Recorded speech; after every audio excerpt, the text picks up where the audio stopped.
Monumen ini dipersembahkan bagi 7 pahlawan revolusi, korban kebiadaban gerakan 30 September PKI yang mencoba mengkhianati Pancasila yang sakti.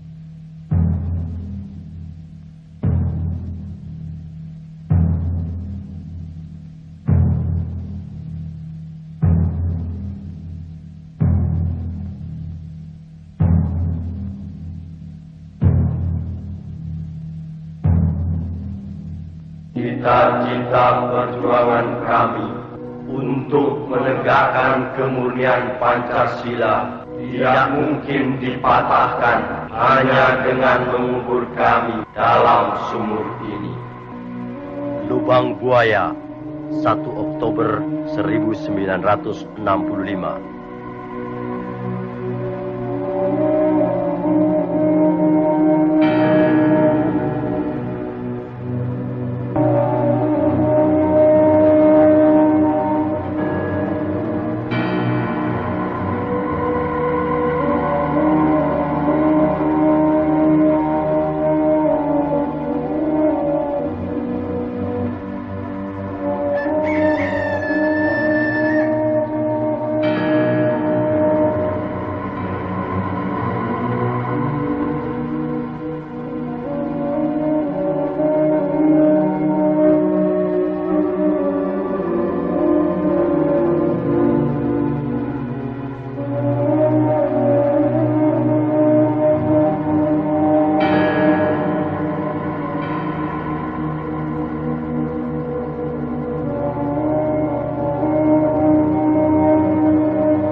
Peristiwa penganiayaan ini terjadi pada tanggal 13 Januari 1965, sekitar subuh di desa Kanigoro yang terletak tidak jauh dari kota Kediri.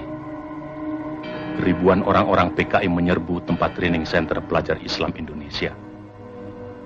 Kecuali melakukan pemukulan terhadap seorang kiai dan beberapa orang guru, mereka menginjak-injak kitab suci Al-Quran. 2 hari kemudian, pada tanggal 15 Januari 1965, di suatu desa juga di Kediri, ribuan orang-orang PKI menyerang petani Sudarno dengan dalih sengketa sawah. Kepala desa yang mencoba meleraikan dan menengahi tidak luput pula dari pengeroyokan dan penganiayaan. Pada tahun yang sama, di Sumatera Utara, terjadi aksi sepihak PKI yang dikenal sebagai peristiwa Bandar Betsi. Peristiwa ini merupakan sengketa tanah milik negara dengan kaum tani yang menggarap secara tidak sah, dan sebenarnya persoalannya telah diselesaikan secara baik. Tetapi kaum tani kemudian dihasut oleh orang-orang BTI PKI untuk menduduki kembali tanah itu secara sepihak melawan pemerintah.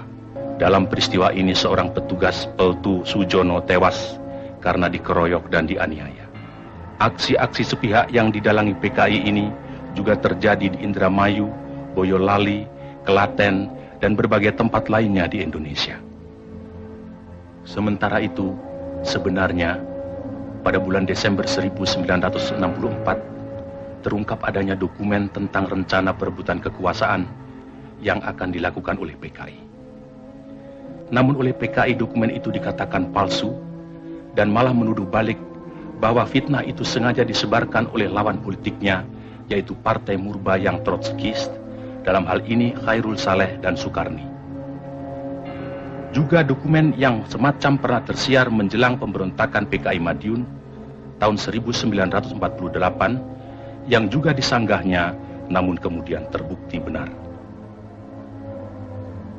Dalam rangka persiapan gerakan perebutan kekuasaan negara, Partai Komunis Indonesia PKI membentuk Biro Khusus pada tahun 1964. Tugas Biro Khusus ini adalah diberi tugas oleh pimpinan PKI untuk menyusun gerakan 30 September 1965. Sementara itu pula, atas saran Perdana Menteri Republik Rakyat Cina Zhou Enlai, PKI melancarkan tuntutan pembentukan Angkatan Kelima, yaitu agar buruh tani dipersenjatai. Tuntutan PKI ini tidak mendapat dukungan, kecuali dari pimpinan Angkatan Udara Auri, Menteri Panglima Angkatan Udara Omar Dhani. Sebaliknya, Menteri Panglima Angkatan Darat Letnan Jenderal Ahmad Yani secara tegas menolaknya. Karena menurut perhitungannya, pembentukan Angkatan Kelima akan menimbulkan keruwetan dalam garis komando maupun pengawasan kekuatan bersenjata di Indonesia. Perlu dicatat, gagasan ini sebenarnya tidak lepas dari kesanggupan Zhou Enlai yang menjanjikan 100.000 pucuk senjata ringan secara cuma-cuma. Dalam kenyataannya kemudian, meskipun pembentukan Angkatan Kelima tidak terwujud, namun pemberian senjata dari RRC ini tidak terlepas dari penyusunan kekuatan bersenjata yang digunakan oleh PKI dalam gerakan 30 September 1965.